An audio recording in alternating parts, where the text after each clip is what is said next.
Halo, selamat pagi anak-anak hebat. Salam sehat. Bertemu lagi dengan Bu Novi pada hari ini, hari Jumat 5 Februari 2021. Hari ini Bu Novi ingin mengajak kalian untuk belajar kembali tentang materi IPS. Tetapi materi yang akan kita pelajari hari ini adalah materi tentang modernisasi di Indonesia. Nah, apa itu modernisasi? Seperti apa dampaknya, pengaruhnya bagi masyarakat di Indonesia khususnya dan masyarakat dunia pada umumnya? Kita simak penjelasan berikut. Perhatikan gambar berikut. Kalau kalian melihat gambar ini, Bu Novi yakin beberapa dari kalian pernah melihat benda nyata dari yang ada di dalam gambar ini, karena ini hanya gambar dan kartun. Tapi Bu Novi yakin ada dari kalian yang sudah pernah melihat secara langsung bendanya. Nah, seperti yang kita tahu bahwa ini gambar yang menunjukkan seorang petani sedang membajak sawah. Dia menggunakan hewan ternaknya. Dulu, hewan ternak yang biasa digunakan untuk membajak oleh petani itu adalah sapi atau kerbau. Bukan digunakan untuk membajak, tapi untuk membantu petani dalam membajak sawah. Kalian perhatikan dengan gambar kedua di sebelah kanan. Apakah ada perbedaan? Ya, kalau yang sebelah kanan itu juga Bu Novi yakin kalian sudah pernah melihatnya. Namanya adalah traktor. Fungsinya sama untuk membajak sawah. Tetapi yang di sebelah kiri ini menggunakan tenaga hewan, sedangkan yang di sebelah kanan ini menggunakan mesin. Di mana mesin ini bisa berjalan jika menggunakan bahan bakar. Kemudian yang kedua, gambar di sebelah kiri. Kalau yang gambar sebelah kiri ini, Bu Novi tidak yakin kalian pernah memegangnya secara langsung, tetapi ada kemungkinan juga beberapa dari kalian itu pernah melihat benda ini. Ini disebut dengan mesin ketik manual, di mana kertasnya itu dimasukkan ke dalam ini, kemudian ini seperti ada rollnya begitu untuk geser-geser kertas. Dibandingkan dengan yang sebelah kanan, ini yang sering sekali kalian lihat dan kalian temui, yaitu namanya adalah laptop, di mana salah satu kegunaannya adalah sama-sama seperti ini untuk mengetik, tetapi ini menggunakan daya listrik. Nah, gambar-gambar yang tadi Bu Novi sebutkan atau Bu Novi tayangkan itu merupakan gambar-gambar yang menunjukkan bahwa zaman itu mengalami perkembangan. Jadi seiring waktu, manusia itu menemukan berbagai cara untuk mempermudah kehidupannya. Salah satu cara untuk mempermudah kehidupannya adalah dengan menciptakan teknologi. Teknologi itu dapat tercipta karena adanya ilmu pengetahuan. Nah, perkembangan teknologi merupakan salah satu upaya manusia untuk menemukan cara yang paling mudah untuk memenuhi kebutuhan hidupnya. Nah, adanya perkembangan teknologi dan informasi itu membuat masyarakat kita itu mengalami modernisasi. Nah, apa itu modernisasi? Modernisasi berarti proses menuju masa kini atau proses menuju masyarakat modern. Modernisasi itu mempunyai tujuan, yaitu agar kehidupan kita, kehidupan masyarakat itu menjadi lebih maju, lebih berkembang, dan makmur. Modernisasi tentu terjadi karena adanya faktor pendorong. Apa saja yang mendorong terjadinya modernisasi? Yang pertama adalah adanya perubahan kebutuhan manusia. Yang tadinya manusia itu membajak sawah cukup menggunakan sapi, cukup menggunakan kerbau. Tapi karena dirasa waktunya kurang cepat, tidak efisien, maka terciptalah yang namanya traktor. Yang kedua adalah adanya perkembangan ilmu pengetahuan dan teknologi. Tadi Bu Novi sudah menyebutkan di depan bahwa adanya teknologi itu karena adanya perkembangan ilmu pengetahuan. Maka perkembangan ilmu pengetahuan dan teknologi yang berhasil diciptakan itu mendorong adanya proses modernisasi. Yang ketiga adalah meningkatnya stabilitas nasional. Semakin stabil sebuah negara, maka semakin modern negara tersebut. Mengapa? Karena dengan adanya stabilitas nasional, faktor atau hal yang mendukung terjadinya modernisasi itu semakin banyak. Contoh, dari segi ekonomi.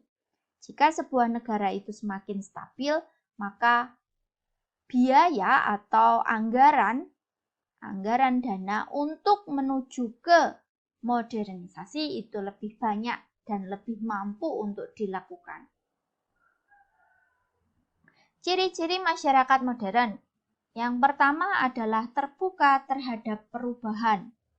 Ini tentu merupakan sikap hidup di mana orang yang modern itu menerima hal-hal baru yang terjadi dalam hidupnya. Contoh misalnya sekarang yang kalian alami. Kalau orang dulu, orang tua kalian, nenek kalian, kakek kalian, bahkan Bu Novi, itu tidak pernah yang namanya mengalami pembelajaran kok dari rumah. Pembelajaran itu selalu terjadi di ruang kelas. Nah, berbeda dengan yang sekarang kalian alami. Ini namanya adalah perubahan. Nah, bagaimana sikap kalian terhadap perubahan itu? Apakah kalian terbuka atau kalian tetap tertutup dengan cara mengeluh, kemudian malas-malasan, kemudian tidak mau mengikuti perubahan tersebut? Nah, itu sikap itu yang menentukan kalian sendiri. Jadi kalian mau menjadi masyarakat modern yang terbuka terhadap perubahan, atau kalian justru hanya mengeluh dan marah-marah terhadap perubahan itu karena tidak seperti biasanya, tidak seperti yang lalu-lalu, itu sikap itu kalian yang menentukan. Ciri yang kedua adalah berani menyatakan pendapat. Masyarakat zaman sekarang itu tidak sungkan untuk menyatakan apa yang menjadi ide gagasannya. Maka kalau kalian itu sekarang sudah aktif di sosial media, kalian bisa melihat betapa orang itu mulai banyak yang berpendapat. Kita bisa lihat dengan gamblang jika di dalam sosial media kita itu ada seseorang yang menyatakan pendapatnya. Kemudian di bawahnya akan ada komentar-komentar dari banyak orang yang ada kemungkinan tidak kita kenal. Yang ketiga adalah menghargai waktu dan berorientasi ke masa depan. Menghargai waktu artinya adalah masyarakat modern itu lebih memperhitungkan waktunya. Jadi tidak mau membuang-buang waktu untuk hal yang sia-sia. Contohnya misalnya, kalau sekarang waktunya belajar ya belajar. Jika nanti main ya main, tapi tetap tahu waktu, ada batasannya. Mengapa? Karena ketika waktu itu sudah berlalu, kita tidak bisa mengulang. Dan menyesal pun sudah tidak ada gunanya. Maka mereka atau masyarakat modern itu lebih menghargai waktu untuk melakukan hal-hal yang berguna dan bermanfaat, baik bagi dirinya maupun bagi orang di sekitarnya. Berorientasi ke masa depan itu artinya adalah dia mempunyai perencanaan dan perhitungan yang matang untuk masa depannya. Jadi apa yang dia lakukan saat ini, apa yang dia kerjakan saat ini tidak serta-merta untuk hasil hari ini juga, tapi untuk kedepannya. Contoh misalnya, belajar, menyambung yang tadi ya, belajar. Ketika kalian capek, lelah, males belajar, tetapi kalian berhasil mengalahkan rasa malas itu, maka kalian itu merupakan orang yang orientasinya ke masa depan. Mengapa? Karena belajar itu hasil yang kalian petik tidak saat ini, tapi beberapa tahun ke depan, bahkan mungkin 10-20 tahun ke depan kalian baru merasakan manfaatnya. Maka kalau sekarang kalian itu belajar kok capek, males, banyak tugas, padahal di rumah bosan, tetapi kalian mempunyai pemikiran untuk ke depan, maka yang kalian lakukan itu tidak hanya untuk saat ini, tapi kalian tetap berusaha untuk bangkit, membangun niat, memotivasi diri sendiri untuk melakukan sesuatu yang terbaik saat ini demi masa depan. Yang berikutnya adalah memiliki rasa percaya diri yang tinggi. Memiliki rasa percaya diri yang tinggi ini salah satu wujudnya adalah tadi, berani menyatakan pendapat, jadi tidak hanya bahasa Jawanya itu tidak hanya grundel atau gerenengan, tetapi jika kalian setuju menjawab ya, jika tidak setuju menjawab tidak. Jika kalian paham menjawab ya, kalau jika kalian tidak paham maka tidak sungkan untuk bertanya. Yang berikutnya adalah percaya ilmu pengetahuan dan teknologi. Dengan adanya kebutuhan yang berubah, kemudian perkembangan ilmu pengetahuan dan teknologi yang pesat saat ini, maka masyarakat modern itu semakin percaya bahwa apa yang terjadi dalam kehidupan manusia itu tidak lepas dari campur tangan ilmu pengetahuan dan teknologi itu sendiri. Nah, berbeda dengan orang dulu. Kalau orang dulu itu, contoh misalnya, kalau nenek kakek kalian dulu misalnya mengatakan bahwa orang atau anak-anak itu tidak diizinkan untuk pulang malam-malam karena tidak baik. Nah, kalau sekarang dengan adanya ilmu pengetahuan dan teknologi sekarang menyesuaikan kebutuhan ya. Kalau memang pulang malam itu disebabkan karena hal yang positif, contohnya misalnya kalian mengikuti kegiatan organisasi di dusun, kemudian perkumpulan itu baru mulai jam 7, pulangnya jam 9 malam, maka mau tidak mau ya jam 9 malam baru bisa pulang. Tidak mungkin jam 7 malam kalian berangkat, kemudian 7.30 atau setengah 8 kalian sudah kembali ke rumah. Yang terakhir adalah menghargai prestasi orang lain. Nah, masyarakat modern itu sekarang lebih melihat prestasi orang lain daripada hanya status sosial. Status sosial itu misalnya dia kaya atau miskin, dia kulitnya hitam atau putih, dia rambutnya lurus atau keriting, seperti itu. Tidak lagi melihat pada hal-hal seperti itu, tapi lebih menghargai orang lain yang berprestasi. Berprestasi bukan berarti nilainya itu selalu 100 dan juara pertama. Karena prestasi itu bisa jadi prestasi di bidang akademik, bisa jadi prestasi di bidang non-akademik. Misalnya juara 1 lomba menyanyi, atau kamu berhasil meraih penghargaan orang peduli lingkungan misalnya. Itu juga prestasi. Maka jangan mempersempit pemahamanmu tentang kata prestasi diidentikan dengan nilai. Itu tidak selalu sama. Berikutnya, Bu Novia akan menunjukkan beberapa perkembangan teknologi yang terjadi di beberapa bidang. Yang pertama, mulai dari bidang komunikasi. Orang di masa lalu itu berkomunikasi dengan orang lain itu harus bertemu di suatu tempat. Nah, ini gambaran ketika seseorang itu bertemu dan mengobrol. Mereka duduk berdua, berhadapan, bercanda sambil minum teh, makan snack.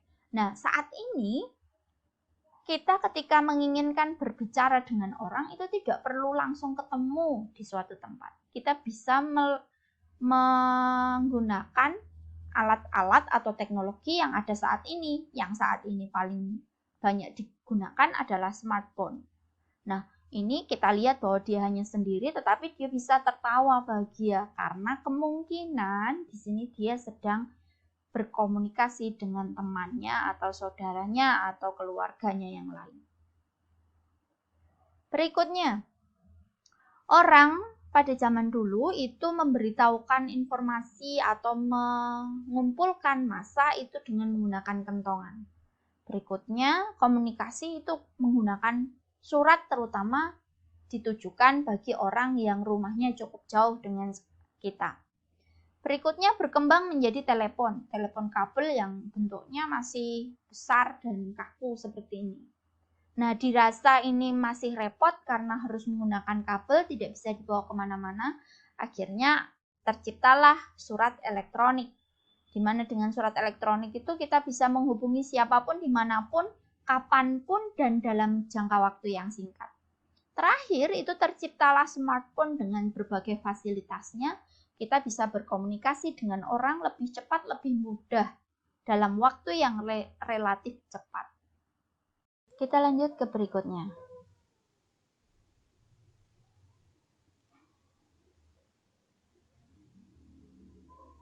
Nah, dulu orang mengetik itu menggunakan mesin ketik manual. Tetapi saat ini mesin ketik ini sudah tidak lagi dipakai. Orang lebih senang menggunakan laptop atau PC atau personal komputer yang biasa kalian gunakan untuk praktek di sekolah. Yang berikutnya, modernisasi bidang informasi berkaitan dengan media surat kabar. Kalau dulu orang membaca surat kabar itu adalah media surat kabar cetak seperti ini.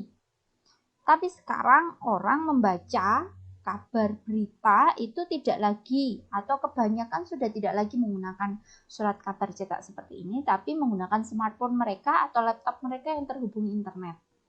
Nah, ini lebih praktis dan bisa dibaca dimanapun. Berikutnya, dulu orang menyaksikan televisi itu menggunakan televisi bentuk seperti ini. Jadi belakangnya ada tabungnya dan ukurannya lebih kecil. Nah, sekarang itu kebanyakan dari kita itu menggunakan TV LED, di mana ukurannya itu mulai dari yang 21 atau 22 in sampai ke 60-70 in yang sangat besar seperti kalau kita nonton bioskop. Berikutnya, dulu orang mendapat ilmu pengetahuan atau belajar itu dari buku-buku cetak seperti ini. Tapi saat ini banyak dari kita itu belajar tidak lagi menggunakan buku cetak tetapi menggunakan buku elektronik atau namanya adalah e-book.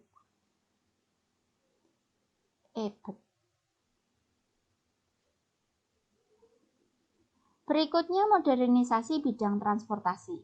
Dulu orang bepergian atau menggunakan jasa transportasi menggunakan hewan seperti ini. Ini gerobak.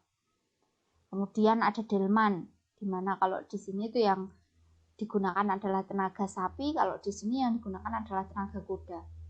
Saat ini berkembang menjadi sepeda. Ini sepeda saat itu ketika mungkin orang tua atau nenek kakek kalian yang menggunakan sepeda. Sepeda yang saat ini ada itu bentuknya bervariasi, salah satunya seperti ini. Bahkan saat ini ada yang disebut dengan sepeda lipat. Setelah sepeda berkembang menjadi sepeda motor, di mana dulu sepeda motor itu bentuknya seperti ini, salah satunya. Tapi saat ini motor yang banyak kita temui bentuknya adalah seperti ini. Jangan merek ya yang dilihat, tetapi bentuknya. Jadi kalau dulu bentuknya seperti ini, sekarang bentuknya seperti ini. Dulu mesin manual, sekarang banyak orang yang menggunakan mesin matic, meskipun tidak semua orang. Nah, ini perkembangan yang terjadi ketika orang beralih menggunakan mobil. Mobil ketika di tahun 1910 itu mobilnya bentuknya seperti ini. Mengalami perkembangan berikutnya ini 1940, ini 1960-70. Nah, yang sekarang banyak ada di dalam kehidupan kita atau di masyarakat kita itu yang seperti ini. Bentuk mobil pun tidak hanya yang seperti ini, sedan seperti ini tidak, tetapi bentuknya bervariasi. Nah, dulu kapal itu menggunakan layar seperti ini. Jadi di atasnya itu banyak layar. Dengan layar ini mereka jadi bisa bepergian jauh melalui jalur air. Nah, sekarang kapal-kapal itu menggunakan seperti ini. Jadi menggunakan mesin, tidak lagi menggunakan layar. Mereka, apalagi ini kapal besar ya, ini kapal pesiar yang digunakan untuk bepergian bahkan antar negara. Berikutnya, nah ini perkembangan pesawat. Pesawat yang dulu di awal-awal ada itu bentuknya seperti ini, sedangkan sekarang yang banyak digunakan atau dimanfaatkan oleh manusia itu seperti ini bentuknya. Nah, jelas sekali perbedaannya ya. Ini menunjukkan bahwa pesawat pun mengalami perkembangan, tidak hanya jenisnya saja, tapi ini kemampuan dan fasilitas yang dimiliki oleh pesawat itu juga mengalami perkembangan setiap masanya. Berikutnya adalah modernisasi bidang pendidikan. Kalau orang dulu menulis itu menggunakan ini namanya sabak. Sabak itu buku tulis kuno. Nah, ini digunakan sebelum ada kertas. Sabak ini terbuat dari lempengan batu karbon. Nah, ini yang digunakan untuk menulis. Penulisnya ini namanya adalah grip. Grip ini seperti pensil. Seperti pensil. Nah, tapi ini ukurannya kecil ya. Seperti buku tulis kita ukurannya. Nah, selain sabak, media tulis yang digunakan saat itu adalah daun lontar seperti ini. Daun lontar itu kan kecil-kecil, maka ini disusun sehingga bisa dipakai untuk menulis berbagai macam informasi. Berbeda dengan sekarang, kalau sekarang itu orang menulis menggunakan kertas. Tetapi yang lebih modern lagi adalah tidak lagi dengan menulis, tapi difoto menggunakan smartphone yang dimiliki. Jadi orang yang membutuhkan catatan, orang yang membutuhkan tulisan tidak lagi menulis tangan di kertas, tetapi cukup memfoto saja. Kemudian ketika di dalam kelas dulu atau pada zamannya, guru ataupun anak itu menulis di papan tulis yang ditulis menggunakan kapur warna hitam dan bisa dihapus menggunakan bisa kain atau penghapus yang biasa kita lihat di kelas. Tetapi saat ini, kalaupun menulis di papan, itu tidak lagi menggunakan papan tulis kapur seperti ini, tapi menggunakan papan tulis spidol atau biasa disebut dengan whiteboard. Nah, ada perkembangan lagi. Sudah tidak lagi menulis di papan tulis, tidak lagi papan tulis hitam ataupun papan tulis putih, tapi menggunakan proyektor, di mana gambar atau tulisan itu diproyeksikan ke sebuah layar sehingga dapat terbaca dengan jelas. Itu tadi perkembangan di bidang pendidikan dan bidang-bidang yang lain. Nah, dengan adanya modernisasi, terjadi perubahan sikap dan perilaku yang ditunjukkan oleh masyarakat pada umumnya. Dan kita termasuk di dalamnya. Perubahan yang pertama adalah orang itu cenderung memilih untuk naik kendaraan daripada jalan kaki. Padahal jarak yang ditempuh itu relatif dekat. Contohnya ketika kalian itu sekolah, rumah kalian dekat, tetap kalian minta diantar untuk naik motor misalnya. Contohnya seperti itu. Yang kedua, orang lebih suka menggunakan alat elektronik daripada alat tradisional. Contohnya tadi mencatat. Kalau dulu orang itu menulis menggunakan tangannya. Tapi sekarang kalau bisa fotokopi atau bisa memfoto, mengapa harus mencatat? Itu contohnya. Yang ketiga, banyak pedagang berjualan melalui media sosial. Saya yakin kalian sudah tidak asing lagi dengan penjual yang menjajakan makanannya atau barang dagangannya melalui media sosial.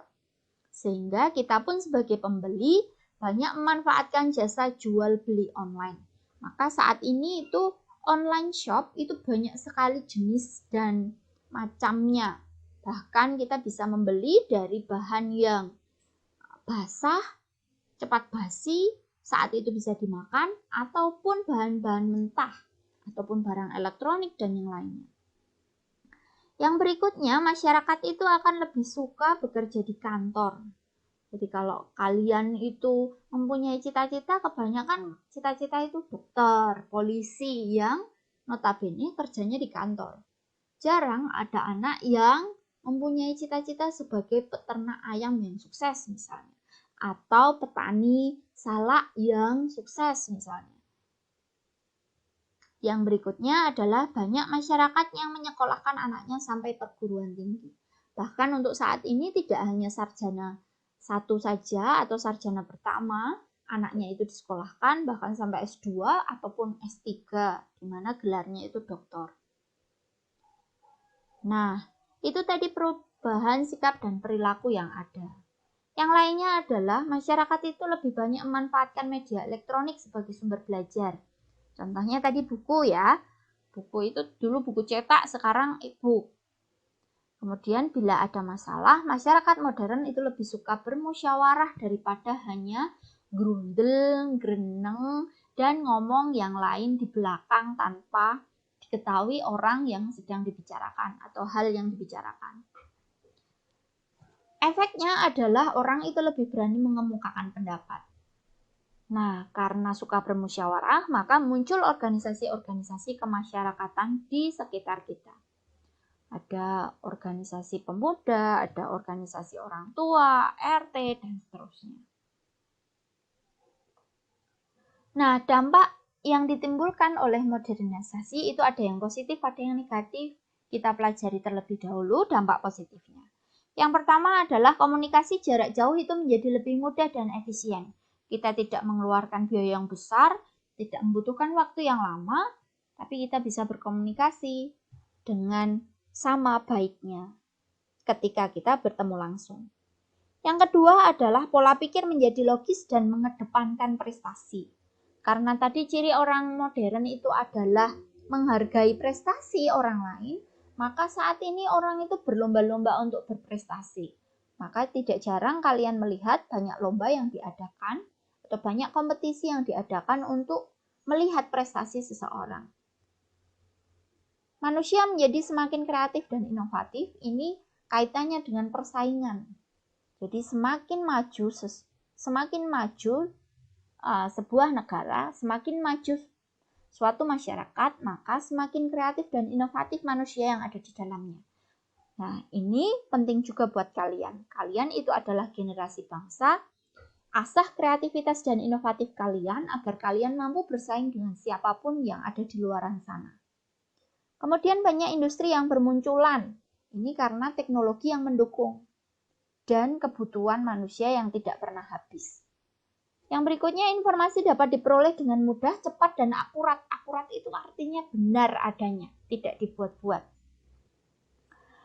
Selain dampak positif, ada juga dampak negatif. Dampak negatif yang pertama adalah manusia cenderung bersifat individualistik. Individualistik itu adalah sifat mementingkan diri sendiri atau egois. Yang kedua adalah mudahnya budaya asing masuk ke Indonesia, sehingga dapat merusak moral dan hilangnya norma-norma. Ini tidak selalu merusak ya. Kalau budaya asing itu tidak selalu merusak moral dan menghilangkan norma kita. Tetapi karena kecenderungan kita itu mudah terpengaruh, maka budaya yang seharusnya tidak sesuai dengan nilai hidup kita itu ikut kita lakukan, ikut kita gunakan dalam kehidupan kita. Sehingga moral dan norma yang ada dalam kehidupan kita pun ikut luntur. Berikutnya, dengan adanya industri yang memanfaatkan teknologi, maka lapangan pekerjaan itu menjadi semakin sedikit. Lapangan pekerjaan semakin sedikit, itu efeknya adalah meningkatkan pengangguran. Dengan meningkatnya pengangguran, maka meningkatkan pula tindak kekerasan dan kriminalitas. Yang keempat adalah perilaku hidup konsumtif dan gaya hidup hedonis. Konsumtif itu adalah membeli barang-barang bahkan kita tidak membutuhkan. Jadi kita pengen apa langsung beli, pengen apa langsung beli. Jadi yang dibeli adalah sesuai dengan keinginan, bukan kebutuhan. Itu namanya perilaku hidup konsumtif. Gaya hidup hedonis itu adalah gaya hidup yang menyukai kemewahan. Jadi suka dibilang mewah. Padahal kita belum mampu merawat mobil, tapi kita membeli mobil yang harganya tidak hanya sekedar puluhan juta, tapi ratusan juta bahkan sampai miliaran. Yang berikutnya adalah terjadinya pencemaran lingkungan. Karena banyaknya industri, otomatis semakin banyak limbah. Karena banyaknya kendaraan, semakin banyak asap. Sehingga menimbulkan pencemaran lingkungan. Yang terakhir adalah menurunnya budaya membaca. Karena maunya yang serba instan, praktis, cepat, maka budaya membaca yang membutuhkan kesabaran, ketelitian itu semakin ditinggalkan. Nah, sikap apa yang perlu kita lakukan untuk meminimalkan dampak negatif dari modernisasi? Yang pertama adalah meningkatkan keimanan dan moralitas kita masing-masing. Ini tidak bisa dibandingkan antara satu orang dengan yang lain. Kita harus bisa meningkatkan keimanan dan moralitas kita dari diri kita sendiri, jangan mengurus orang lain. Yang kedua adalah menanamkan nilai-nilai hidup sejak dini, misalnya mulai dari disiplin, jujur, tanggung jawab, dan seterusnya. Sikap yang ketiga yaitu selektif terhadap budaya baru. Selektif artinya adalah kita pilih budaya baru yang masuk atau yang ada di dalam lingkungan kita lihat apakah sesuai dengan nilai-nilai hidup kita atau tidak, sesuai dengan nilai-nilai Pancasila atau tidak. Kalau sesuai bisa kita pakai, bisa kita adaptasikan ke dalam kehidupan kita, tetapi jika tidak sesuai dengan nilai-nilai Pancasila atau nilai-nilai hidup kita, maka jangan ditiru atau langsung kita buang. Kita tinggalkan budaya tersebut. Yang keempat adalah memiliki sikap menjaga budaya lokal. Bagaimanapun budaya nasional itu terbentuk dari budaya-budaya lokal yang ada di Indonesia. Maka bagaimana caranya agar budaya lokal yang sudah ada dari sejak zaman dulu itu tetap ada dengan cara kita jaga, kita lestarikan, dan kita adaptasikan ke dalam hidup kita. Yang kelima adalah selektif dalam menggunakan teknologi yang ada. Tidak menutup kemungkinan bahwa saat ini, apalagi di masa pandemi seperti ini, teknologi yang ada itu sangat membantu kita, sangat membantu kehidupan manusia, terutama dalam penyelesaian semua tugas. Tidak hanya kalian yang sedang sekolah, bahkan Bu Novi, orang tua kalian yang bekerja pun sangat terbantu dengan adanya teknologi. Tetapi bukan berarti kemudian hidup kita tergantung pada teknologi itu. Kita harus tetap bisa mengoperasikan dan menguasai teknologi itu tanpa kita jadi budak teknologi, kalau bahasanya Bu Novi. Maka kita pilih teknologi yang memang bermanfaat bagi hidup kita, bagi keseharian kita, dan kita lupakan, kita tinggalkan terlebih dahulu teknologi-teknologi yang tidak bermanfaat bagi diri kita. Itu tadi beberapa sikap yang perlu kita biasakan dalam kehidupan kita agar dampak negatif dari modernisasi itu seminimal mungkin. Nah, tugas kalian hari ini adalah carilah 2 artikel tentang dampak modernisasi di Indonesia. Sekali lagi, cari 2 artikel tentang dampak modernisasi di Indonesia. Artikel tersebut dapat kalian cari di media cetak ataupun media elektronik. Media cetak itu surat kabar misalnya, majalah, dan lain sebagainya. Sedangkan media elektronik itu bisa jadi kalian mencari melalui internet. Tempelkan artikel tersebut dalam kertas HVS atau yang lainnya. Kalau kalian punya HVS maka pakai HVS, kalau tidak punya pakai buku gambar juga boleh. Kalau tidak punya dua-duanya kalian tempelkan di buku juga boleh. Tapi biasanya kalau di buku tulis itu kurang besar bukunya ya, karena biasanya artikel itu kan membutuhkan space atau ruang yang cukup luas, begitu. Yang ketiga, tuliskan sumber dan tanggal dari artikel tersebut. Jadi setelah kalian menemukan 2 artikel, kemudian kalian tempelkan, di bawahnya kalian tulis sumbernya dari mana. Maksudnya, kalau misalnya kalian ambil itu dari surat kabar, misalnya dari Kedaulatan Rakyat, maka tulis Kedaulatan Rakyat, tanggal berapa, hari apa, tanggal berapa, tahun berapa, bulan apa, seperti itu. Itu sumber dan tanggal. Nah, di bawah penulisan sumber dan tanggal, kalian tuliskan apa yang terdampak oleh adanya modernisasi menurut artikel tersebut. Jadi, artikel tersebut itu menceritakan tentang dampak modernisasi di bidang apa. Contoh misalnya artikelnya seperti ini. Nah, di bawah artikel ini, kalian tuliskan ini, tanggal 11 Januari 2021 itu hari apa misalnya. Misalnya hari Senin 11 Januari 2021 misalnya. Itu di bawahnya artikel. Nah, di bawahnya lagi kalian tuliskan. Ini kan judulnya tentang tingkatkan kualitas dan produktivitas pangan. Indonesia berperan dalam penerapan teknologi pengeditan gen. Begini kata pakar IPB. Maka ini merupakan dampak modernisasi di bidang produksi. Gitu. Nah, itu nanti hasil yang kalian peroleh atau hasil tugas kalian foto, kalian kirimkan kepada Bu Novi paling lambat hari Sabtu tanggal 6 Februari 2021. Memang waktunya hanya relatif singkat, jadi kalian bisa mencari dimanapun. Bu, kalau misalnya cari di internet apakah harus di print? Tidak harus di print sebenarnya.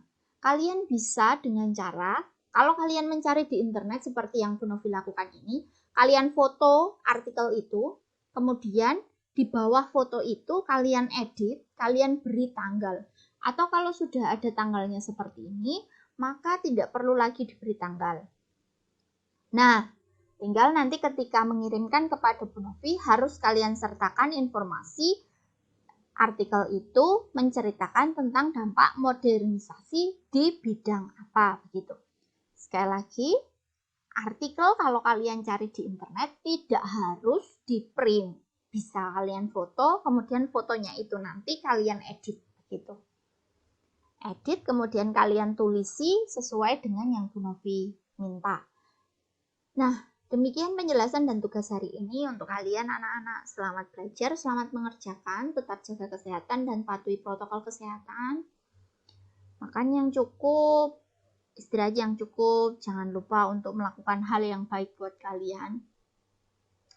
Terima kasih dan sampai jumpa lagi anak-anak.